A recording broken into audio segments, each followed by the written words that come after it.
Vamos reiniciar as nossas atividades. Para quem não me conhece, eu sou a professora Kátia Marise, docente dessa universidade e atualmente pró-reitora de ensino de graduação, a Prograde, que é parceira com o DEFOP na organização deste evento. Estamos nos encaminhando para as últimas atividades do nosso colóquio, com muita alegria, com um sentimento de um evento bastante produtivo, bastante profícuo nos seus resultados. E estamos agora tendo a honra de encerrar essa atividade com a palestra da professora Maria Isabel da Cunha. A professora Maria Isabel possui graduação em Ciências Sociais e graduação em Pedagogia na Universidade Católica de Pelotas, mestrado em Educação pela Pontifícia Universidade Católica do Rio Grande do Sul e doutorado em Educação pela Universidade Estadual de Campinas. Foi supervisora pedagógica na Escola Técnica Federal de Pelotas, aposentou-se como professora titular da Faculdade de Educação da Universidade Federal de Pelotas, onde foi coordenadora do PPG Educação e pró-reitora de graduação. Fez estágio de pós-doutoramento na Universidade Complutense de Madrid e estágio sênior na Universidade de Sevilha. Atuou por 17 anos como professora titular do PPG Educação da Universidade do Vale do Rio Sinos. Faz parte da rede sul-rio-grandense de investigadores de educação superior, com extensa participação em pesquisa e 2 projetos, FAPERGS, CNPq e PRONEX. Participou dos comitês de educação FAPERGS, CAPES e CNPq e da comissão que propôs os sinais. Atualmente é docente permanente do PPG Educação da Universidade Federal de Pelotas. Tem experiência na área de educação, com ênfase nos seguintes temas: educação superior, formação de professores, pedagogia universitária e docência universitária. Coordena grupo de pesquisa CNPq com 20 anos de atuação e 6 livros publicados. Possui bolsa PQ1 do CNPq. Então, nossas palmas, professora Marisa.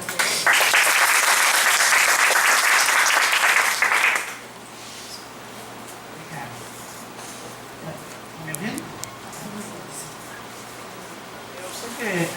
Eu sempre acho constrangedora essa apresentação do currículo, né? Porque a gente põe na vitrine assim, algumas coisas que de alguma forma informam a trajetória, mas é uma lógica que só apresenta a gente sobre uma faceta, né? E eu digo que depois que me aposentar totalmente, eu vou botar ali que enfim, né, eu sou avó, gosto de cozinhar, gostamos de dançar, né? Essas coisas que constroem a gente como gente, né? Acabam que não aparecem no Lattes, né? Porque, e é interessante porque é para mostrar como para a escola, né, para a universidade só vai a cabeça, né? O corpo fica em casa, o corpo atrapalha, né? A gente, que bom se as crianças mandassem só a cabeça para a escola, ia ser muito mais fácil, né? Mas na realidade esse é o objeto principal. De qualquer forma, cada uma dessas experiências é que me constituiu como pessoa e como profissional, né, da área de ensino e de aprendizagem. Em todas elas eu aprendi muito e muito do que eu até hoje produzi estão vinculadas aos desafios que essas práticas me interpelaram, né? Acho que a gente aprende nos bancos acadêmicos, sim, nos nossos mestrados, nos nossos doutorados, nos pós-doutorados, mas as principais aprendizagens vêm dos desafios da prática, né? De como é que a gente precisa dar conta, muitas vezes, de condições objetivas que se precisa ter, né? Como o tema hoje é relação teoria-prática, eu penso que é bastante importante a gente fazer essa reflexão, de como nos constituímos. Eu fico pensando assim que quando eu comecei quando eu me enveredei para a escola normal, essa era quase uma opção para as mulheres da minha geração, né, que continuavam a estudar. Minha mãe era professora, tias, então... Bem, mas eu fiz uma escola normal que era para trabalhar com crianças, era para trabalhar com as fases iniciais da aprendizagem, né? E quer dizer que depois, como é que chego na pedagogia universitária? Nada era uma coisa muito planejada, né? as coisas foram acontecendo, né?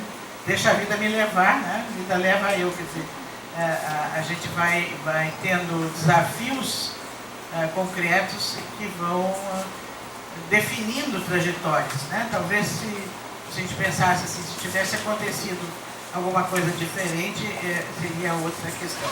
Uma das coisas que me marcou, vocês observaram ali, que eu fui supervisora pedagógica na Escola Técnica Federal. E quando eu assumi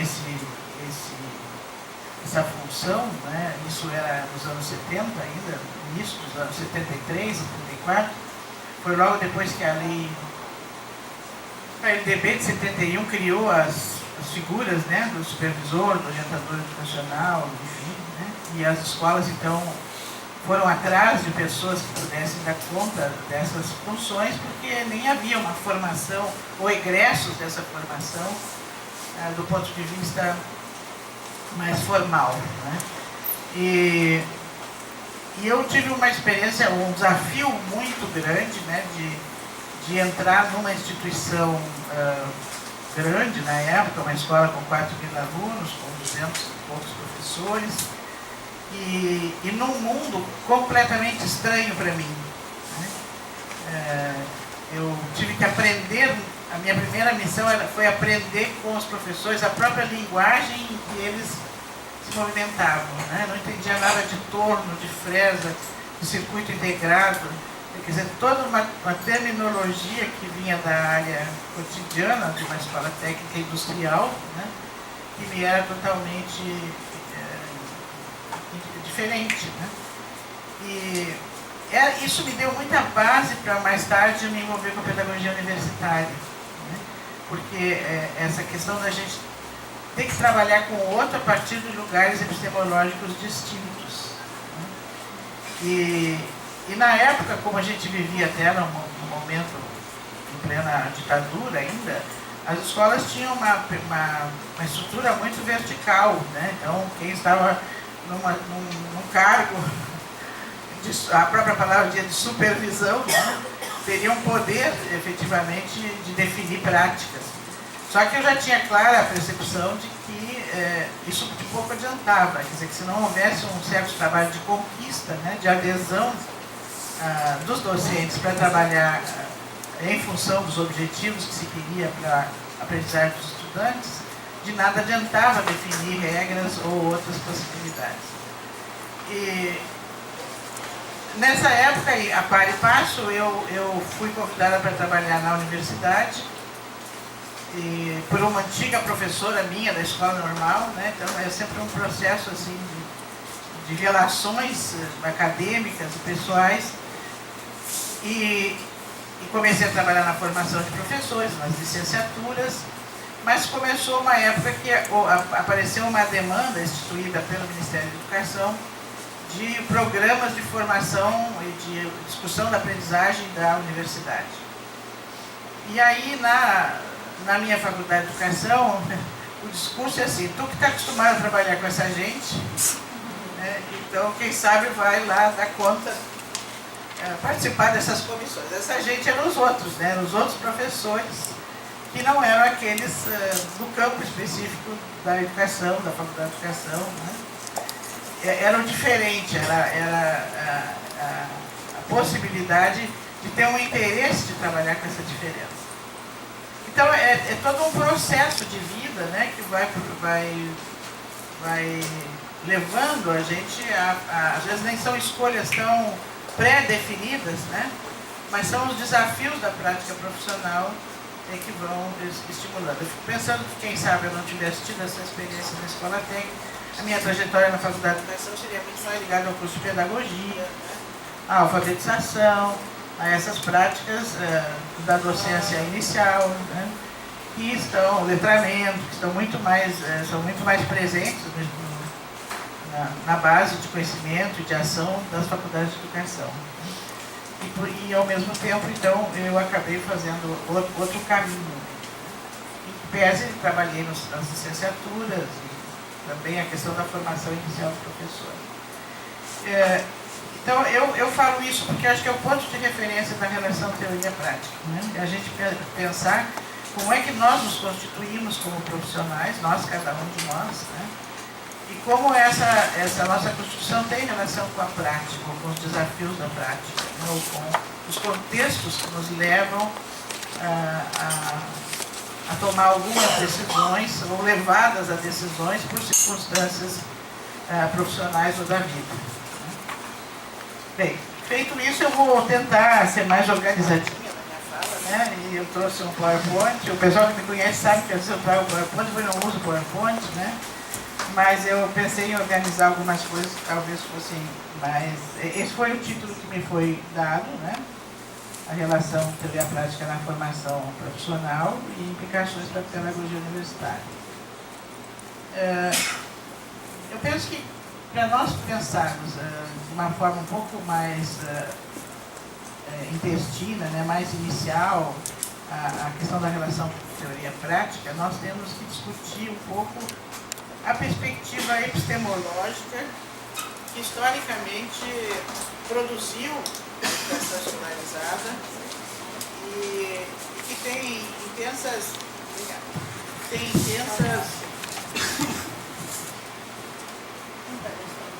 Entendeu? E que tem intensas repercussões nas formas como a educação escolarizada é organizada até hoje, né? Quem me conhece também sabe que eu gosto muito de contar histórias, então acho que a gente não entende nada se a gente não entende a perspectiva mais histórica, né? Então, se a gente olhar a escola como filha da modernidade, que nasce, então, na perspectiva, né, da Revolução Francesa, pelo discurso da igualdade, fraternidade e liberdade, e, portanto, no discurso da igualdade é a primeira vez que se cunha uma frase, uma expressão que nós até hoje repetimos, que é a ideia de que a educação é um dever do Estado, é um direito do cidadão, é um dever do Estado, né?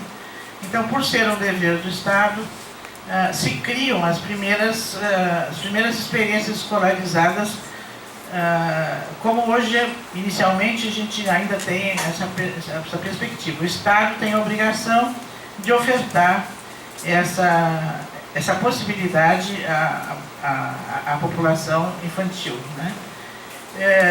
Essa ideia, né, da modernidade, a escola então é produzida bem também num contexto em que a ciência moderna se estabelece como um paradigma reconhecido na medida que faz uma ruptura com aqueles dois tipos de conhecimento que até o Renascimento eram presentes, que era o conhecimento da fé religiosa e o conhecimento do senso comum, né? E o paradigma que se colocou contra essas duas forças é aquilo que nós conhecemos como paradigma moderno, em que a natureza passa a ser o ponto de referência da produção do conhecimento, e a natureza a partir da observação, né, dela e da constância em que os fenômenos, da constância e da frequência em que os fenômenos observados convalidam conhecimentos, né? Até hoje o método científico se estabelece por essa lógica, né? Observa-se uma, duas, quem é da área das biológicas, aí mais das exatas, entende bem isso, né? A ideia e nós que, pelo menos eu, né, que a gente plantava feijãozinho no algodão molhado, né, para as crianças olharem, então todos os dias a gente ia olhando o que acontecia com o feijãozinho, ia registrando, né? Porque era a constância da observação e a frequência com que apareciam os fenômenos que iam nos dizer como é que germinava, por quanto tempo, enfim, né? E essa compreensão, essa compreensão de ciência, ela teve que fazer uma ruptura muito grande com a compreensão do conhecimento a partir da fé. Porque como anteriormente, até o medievo, né, a relação entre Estado e Igreja era muito intensa, os dogmas, pelo menos no mundo ocidental, os dogmas da Igreja Católica eram considerados como conhecimento válido, né? E depois, com todo o progresso que se dá no Renascimento, e as observações astrológicas, que sempre foi um encanto humano, né? Começa-se a compreender que a Terra não é o centro do universo solar, como a Igreja defendia, né? Que essa foi a grande a grande conclusão do Galileu, né? E o Galileu, então, acaba... A igreja prefere calar o Galileu e as pessoas que assim levavam essa compreensão do que considerá-la como válidas, né? Então, quando se estabelece a modernidade, ela tem que se materializar contra a ideia da fé, contra a ideia da crença. Por isso que a matematização do mundo é essencial, né? Tipo São Tomé, só acredito naquilo que vejo, que toco, que quantifico, né? E isso vai criando uma série de dicotomias, por exemplo, entre subjetividade e objetividade, né? O conhecimento científico é o objetivo. Ele tem que independer do sujeito que produz a sua fidedignidade, né? E faz outras dicotomias, portanto, entre cultura e ciência, ciências humanas, ciências exatas, né? E outras tantas dicotomias que vão aparecendo nesse processo. Eu conto algumas histórias, algumas vocês já me ouviram, mas outras talvez não tanto, mas, por exemplo, eu fiz o meu mestrado nos anos 70, final dos anos 70. Portanto, a primeira pesquisa que eu aprendi ainda era uma pesquisa sobre a égide da ciência moderna, né?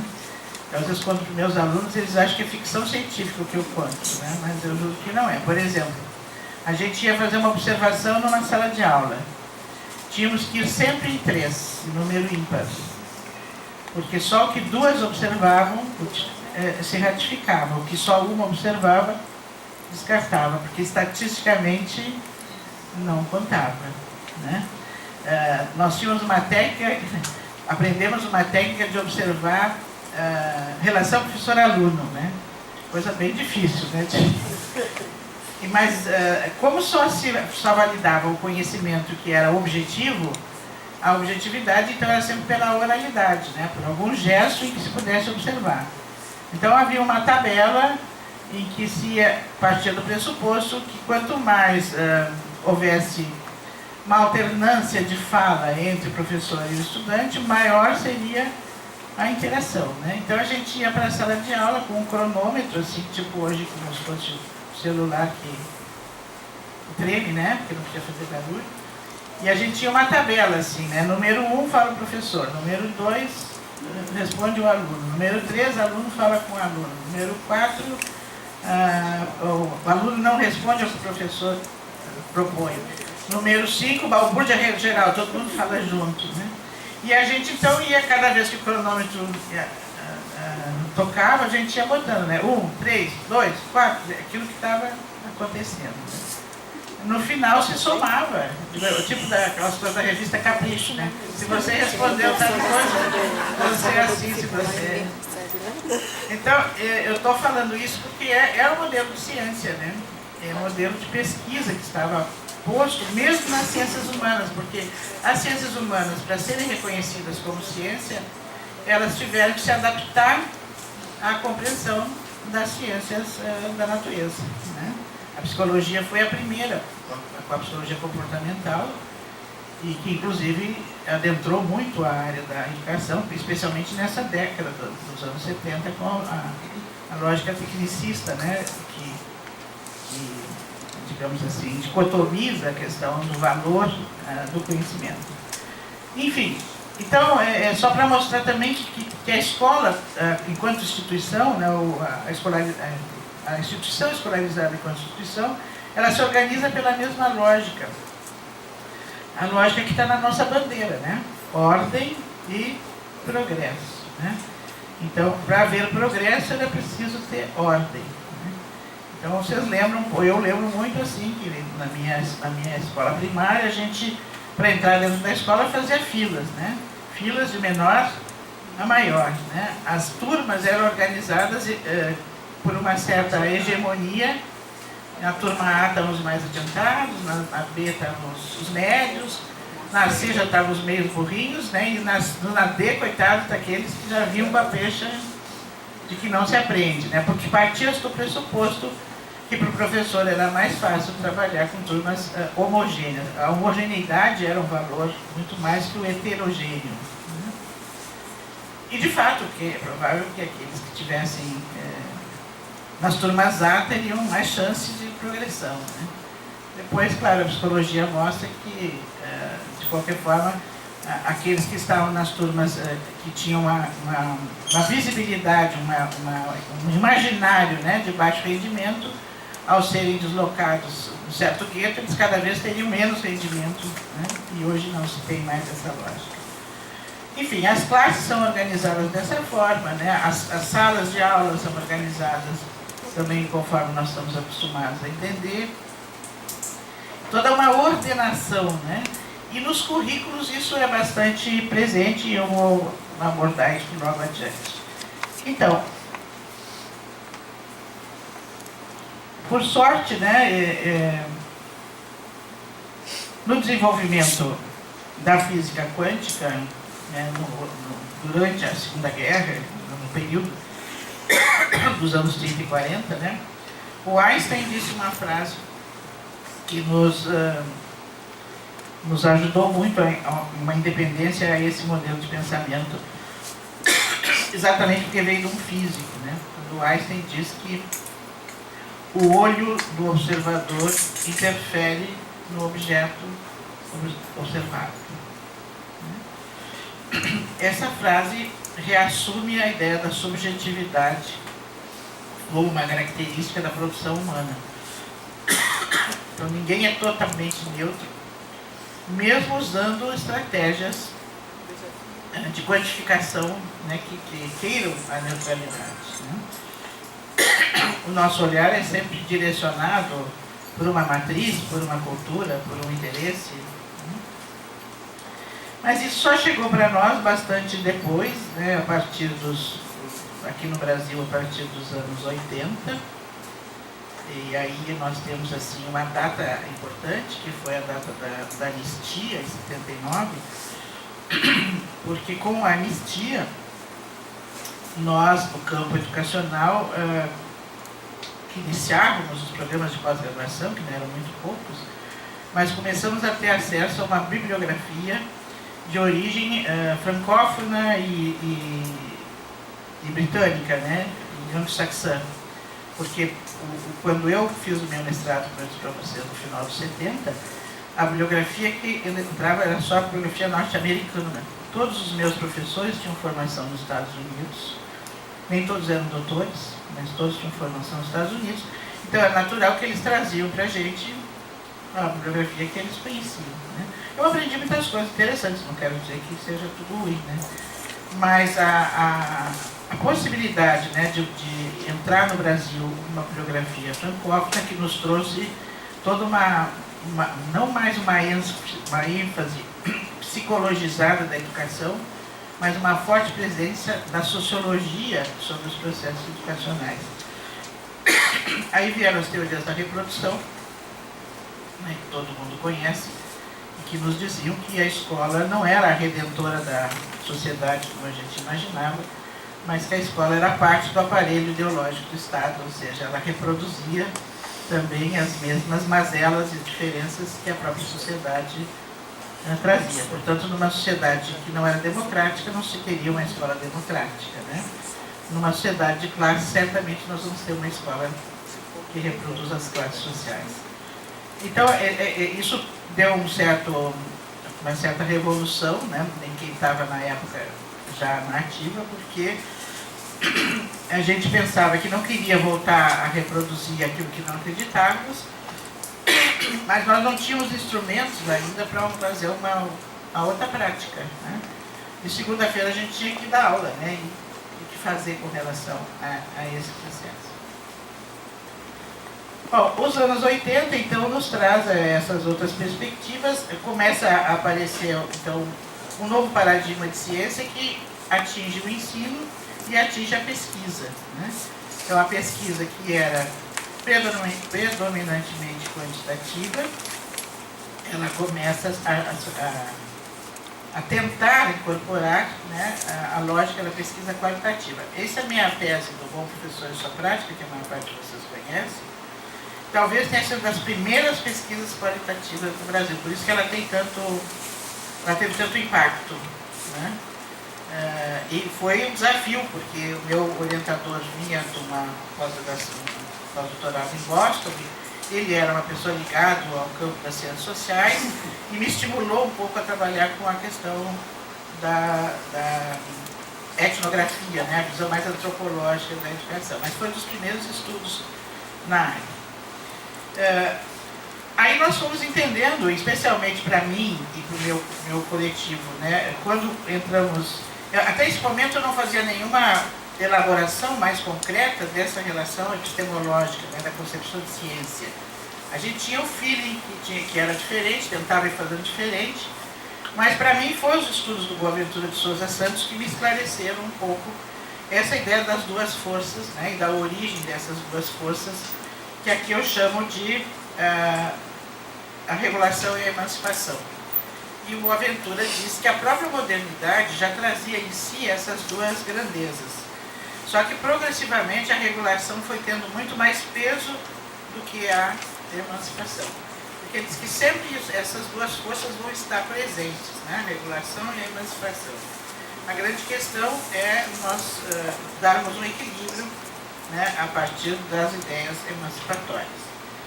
O que acontece na perspectiva da regulação, aí tem rapidamente alguns pontos, né? Nós trabalhamos muito mais com estruturantes regulatórios, que são representados pelas leis, pelas normas, né? Há uma cultura instituída que define padrões e condutas independente dos contextos e das culturas, né?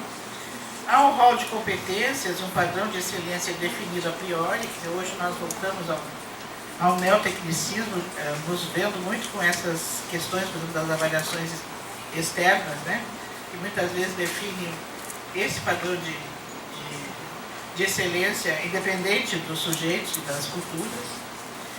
Os resultados são quase sempre quantificáveis, quer dizer, se transformam, então, uma quantificação que possibilita rankings e comparabilidade, né? E o sucesso da docência, então, a partir dessa ideia, se dá a partir desse ethos regulatório. Né? Quando houve a primeira instituição do provão, na primeira experiência de avaliação externa na universidade no Brasil, nós fomos percebendo, e depois fizemos uma pesquisa sobre isso, que está publicada num livro que chama-se Concepção de Docência, como é isso? Concepção de Docência, Avaliação Externa e Concepção de Docência, porque nós fomos nos dando conta que a avaliação do provão não só tinha efeitos naquilo que ela dizia ter, que era avaliar os cursos e publicizar à população esse valor da avaliação. Mas ela estava interferindo fundamentalmente numa concepção de docência. Quer dizer, o professor de sucesso era aquele cujos alunos tivessem maior desempenho nesses exames, né?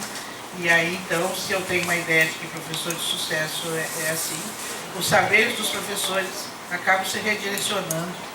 Então, aquilo que vem com uma avaliação externa acabava interferindo na própria imagem, né, de professor que nós vamos fazer. O Boaventura diz que a perspectiva da emancipação, ela se vincula mais a processos, então, do que a produtos, né? Por isso ela leva em conta as mediações, os valores. Acho que a conferência do professor Trilo, no primeiro dia, foi extremamente rica ao mostrar essa dimensão, né? E que os compromissos que o professor revela e expressa na sua prática pedagógica. E, portanto, a competência não mais se situa nessa questão dos rankings, né, mas, das frequências, né, universais, mas a competência se localiza justamente na capacidade de agir diferenciadamente, né, diferenciadamente para cada situação. Portanto, a partir da leitura das culturas, das condições de produção do conhecimento que se estabelece entre o professor e os estudantes.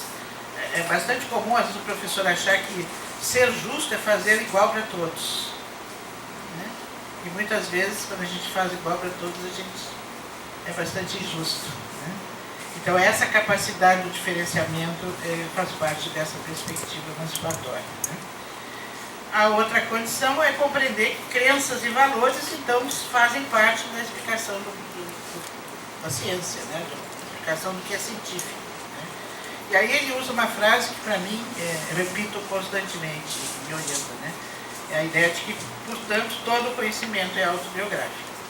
Eu comecei a contar para vocês aqui um pouco da minha vida, porque eu entendo perfeitamente que o meu conhecimento é autobiográfico. Se na minha vida não tivesse tido essas oportunidades, esses desafios, né? As dores e as delícias, como a gente diz, né? Provavelmente eu tivesse tido outra trajetória, outro conhecimento. Então, o conhecimento é a expansão da própria biografia da gente, né? E uma outra perspectiva que se contrapõe à lógica da modernidade é a valorização do senso comum, né? Porque ele diz que na vida cotidiana nós nos orientamos muito mais pelo senso comum, né, do que exatamente pelo conhecimento científico. Tem que dar um exemplo, assim, que quando a gente vai atravessar uma rua, né, nós olhamos para os dois lados e calculamos se é possível atravessar ou não. A gente não faz uma elaboração da física para fazer uma relação entre velocidade e tempo, né? Quer dizer, é muito mais por feeling mesmo que a gente entenda. Então, ele diz que o senso comum, né, não pode ser desprezado como fazia, porque na modernidade o grande intento, o salto, era do senso comum para o conhecimento científico, né? E ele continua esse caminho. Ele diz que a nossa questão é sair do senso comum, ir para o conhecimento científico, mas voltar para realimentar o senso comum. Portanto, já um compromisso social da produção da ciência como uma prática social. Voltando aos docentes, né, nós vamos compreendendo que eles são atingidos por nós somos atingidos por essas crises, né, da modernidade. Por mais que a gente compreenda e aceite e se filie a uma ideia de ruptura epistemológica, nós temos, assim, 300 anos de pensamento moderno, né, sobre a nossa prática, né? Então é muito difícil, volta e meia a gente tem que fazer um certo autopoliciamento, né? Não mais nós professores, que a nossa tendência, que o aluno perguntou, a gente respondeu, né? É muito ainda nesta perspectiva do conhecimento tácito, né? Então, os professores estão abalados por esse conhecimento que historicamente deram sustentação ao ensino que é prescritivo, né, legitimado pelo conhecimento científico, e ele se vê na emergência da construção de novos saberes, né? Acho que é isso que nós estamos vivendo cotidianamente na universidade. Tardif também tem nos ajudado a pensar um pouco essa questão dos saberes docentes, né? Porque, em princípio, também na lógica da racionalidade técnica, a ideia era de que os saberes docentes eram só os saberes teóricos, os saberes livrescos, os saberes que vinham academicamente construídos, né? E o Tardif, acho que vocês também todos conhecem a produção dele, ele alertou que os saberes se constituem histórica e culturalmente nos sujeitos, né? Quer dizer, eles são plurais, eles são heterogêneos, e eles são afetados, né, pelas estruturas de poder que são presentes na sociedade, no mundo do trabalho. Esse ponto é um ponto interessante para nós que somos formadores de professores. Eu retomo um exemplo meu, quer dizer, houve uma época em que nós começávamos, mesmo nas licenciaturas, na formação inicial, a gente começava a pensar que o aluno ia começar a aprender a ser professor no primeiro ano da faculdade, né? E aí, então, ele tinha filosofia, psicologia, né? Se não se levava em conta todo um processo anterior de construção da profissão docente que já era presente nesses estudantes. A profissão docente, de todas as que existem, é a mais ligada à base do senso comum, porque, em geral, né, numa sociedade letrada, quase todos foram à escola.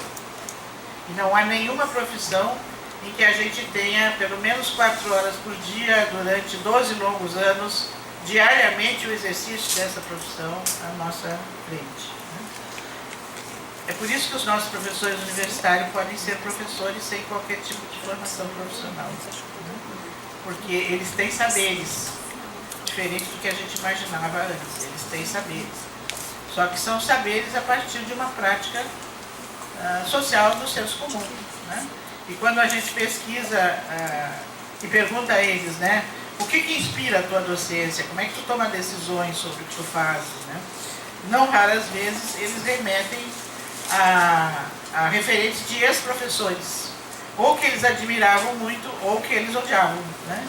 Então eu procuro não fazer aquilo que, enfim, né, eu criticava nos meus professores e procuro tomar como referência aquilo que me contemplava. Né? Então, é uma construção histórica, né? Uma construção que vai se dando ao longo do tempo. Por outro lado, não é só essa matriz que forma o professor, né? Não é só a reprodução dos modelos, mas é outras tantas que parte da prática social em outras instâncias, que sei lá, culturais, religiosas, políticas, enfim. Tudo isso vai constituindo esse sujeito professor, né, como uma pessoa que educa. Né? Bom, então o que nos compete, né, a nós que estamos preocupados com esse tema, essa tarefa? Me parece que é importante essa questão que eu estou trazendo, que é compreender como nós, professores, aprendemos. Né? O Tardif diz que nós, na pedagogia, sempre nos preocupamos muito que como aprendem os nossos alunos. Né? E isso é importante.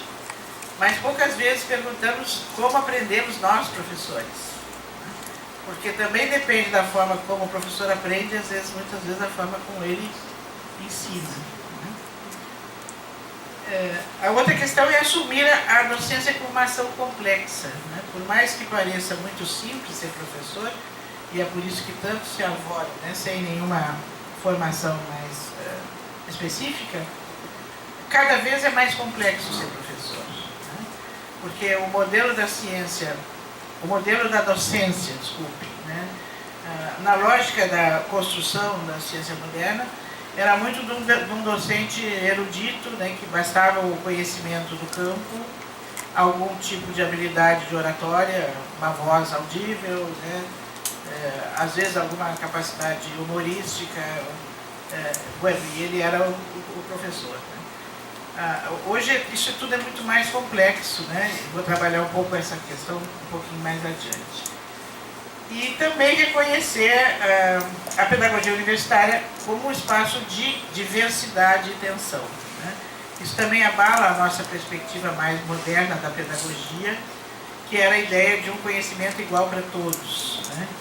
E muitas vezes afasta os docentes da universidade da pedagogia por causa do pedagogês, né? Por causa de que os pedagogos às vezes têm não só uma empáfia com relação ao saber ou não saber, mas uma linguagem meio universal, né? Como se fosse dar soluções para todas as questões, que muitas vezes até é o que eles pedem. Né? Eles também vêm com essa ideia, muitas vezes, que a gente tem que trabalhar as soluções prontas. E a pedagogia universitária é uma pedagogia de diálogo, né? Porque eu não consigo trabalhar com o professor, eu não tenho domínio do campo do conhecimento dele, eu não tenho a inserção na cultura profissional, já que todos os nossos cursos de graduação são profissionais, né? E, portanto, esse conhecimento não é só regulado pela universidade, é regulado pelo campo da profissão, no seu exercício fora da universidade. Né? Então, se eu não tenho essa dimensão do diálogo, eu não consigo fazer avançar esse espaço de conhecimento. Aqui é um quadro que eu, baseado nessas propostas do Tardif, né, que ele diz como aprendem os professores, como ensinam, o que se ensina aos alunos. E aí ele dá essas diferentes fontes do conhecimento dos docentes, que vocês já conhecem também, que são os conhecimentos pessoais, da história de vida, os conhecimentos que vêm das disciplinas específicas em que eles atuam, os conhecimentos que vêm da própria experiência e da prática pedagógica, seja como aluno, como professor, os conhecimentos que vêm dos currículos e dos materiais instrucionais, Esse atinge menos o professor universitário, mas atinge muitos professores da escola, em função dos livros didáticos e das orientações previamente definidas sobre o que o professor deve ensinar, e os conhecimentos que vêm da própria formação profissional, então, para o magistério. Bom, tudo isso nos levou a discutir um pouco a questão das inovações, né? Quer dizer, estamos num momento que precisamos outras alternativas, né? Precisamos encontrar algumas saídas nessa perspectiva de mudança para um paradigma que já praticamente não se sustenta, né, na universidade, não só pela concepção de conhecimento que há pouco eu tentei explorar a partir das ideias do Boaventura, mas porque ultimamente nós temos outras duas situações muito fortes incidindo sobre a universidade. A primeira é a tal revolução tecnológica, né? Isso que com uma rapidez quase que inimaginável nos assolou, né? De forma que há 3 ou 4 dias uma das meninas que foi me buscar e perguntou como é que a gente vivia sem WhatsApp, né? Bom, isso faz o quê? 5, 6 anos que temos WhatsApp, né? As coisas então vão reconfigurando as nossas culturas, de tal maneira que vão tornando algumas coisas obsoletas e outras impossíveis de ser mantidas. Quer dizer, as instituições escolarizadas, tanto a escola como a universidade, né, elas tinham até há bem pouco tempo um certo monopólio da distribuição do conhecimento formal, né? Só a elas era dada o reconhecimento de fazer a distribuição desse conhecimento, né? Talvez as bibliotecas, em algum nível, fizessem isso, mas se não, ou se aprendia na escola ou não se aprendia, né? Ou se aprendia na universidade ou não se aprendia. A revolução tecnológica que colocou a informação à disposição, né, de uma plataforma comum para qualquer pessoa, ela retirou da escola e da universidade, da instituição escolarizada, essa condição de privilégio, né? Privilégio. E houve alguns teóricos que inclusive chegaram a anunciar o fim da escola, né? Para que ir à escola com custo, enfim, um custo social, né? E uma série de exigências, se a informação está disponível por outros meios, né? É claro que nós defendemos que a informação está disponível sim, né? Mas o conhecimento é diferente de informação, né?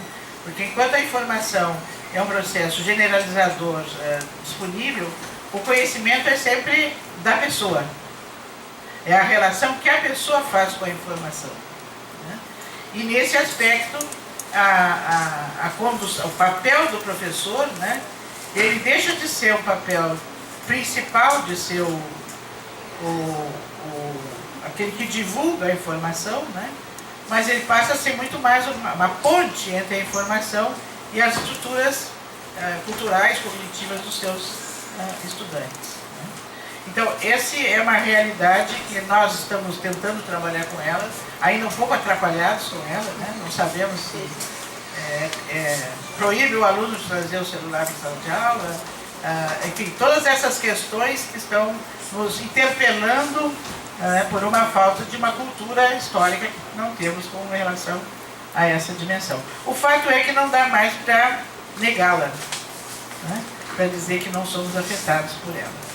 E a outra interpelação forte é, a partir dos anos 90, com uma nova perspectiva neoliberal de mundo, né, é essa volatilidade do mundo do trabalho, né?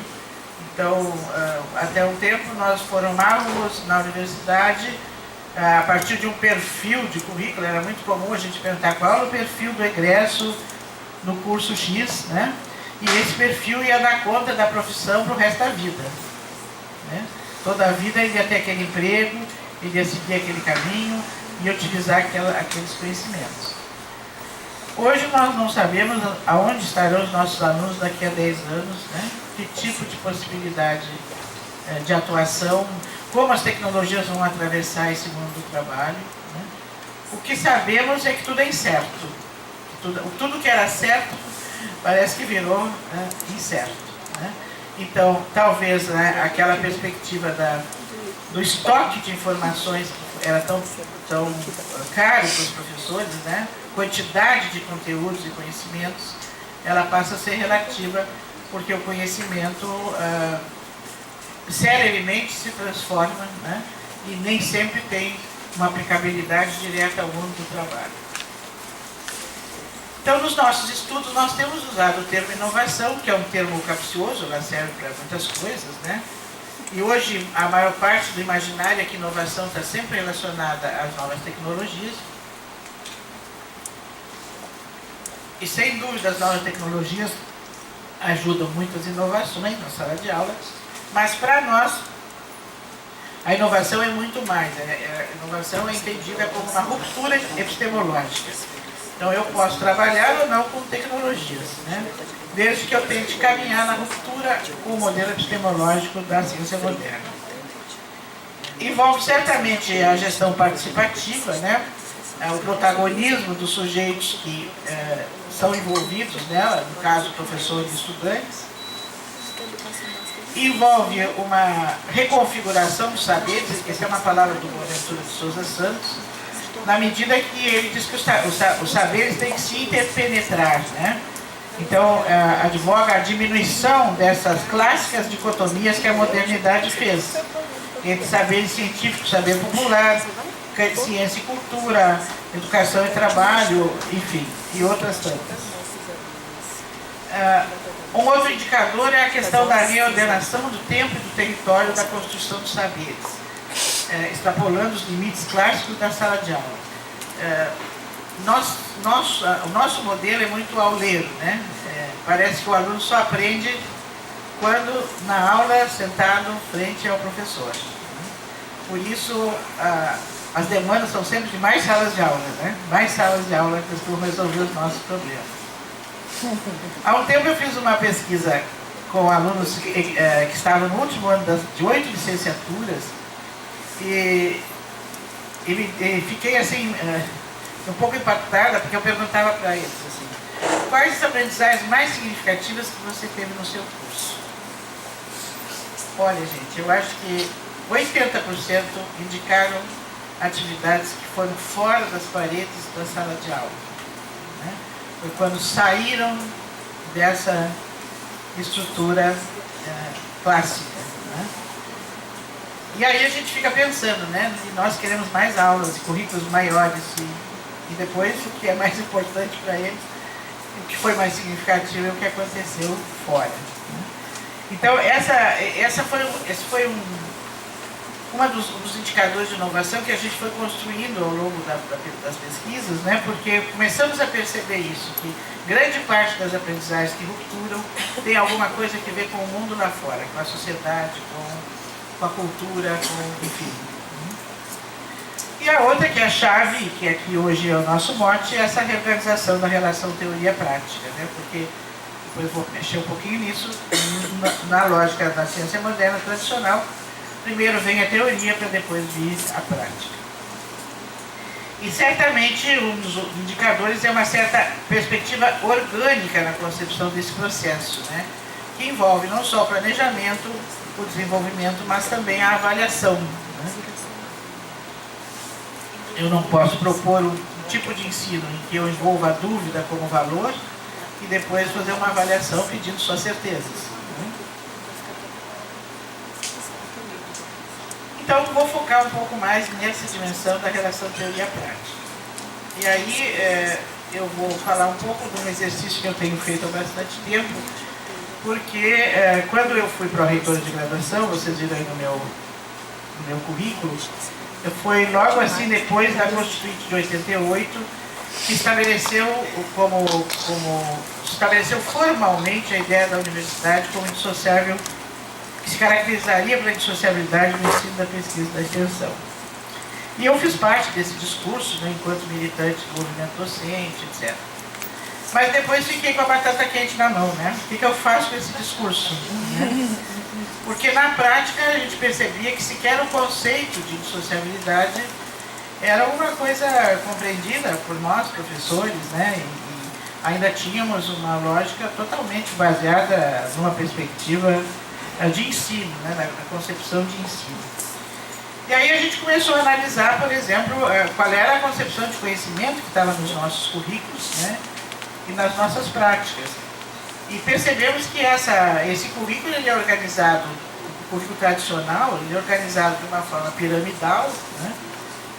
E em geral ele vai sempre assim, do geral no particular, né?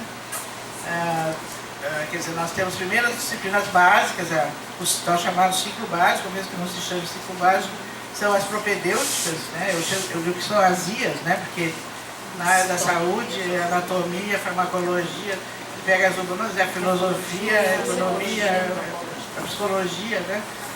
São as IAs. Depois, no meio desse currículo, em geral, estão as tecnologias ou conhecimento aplicado, né? E no final dessa pirâmide é que está a prática, que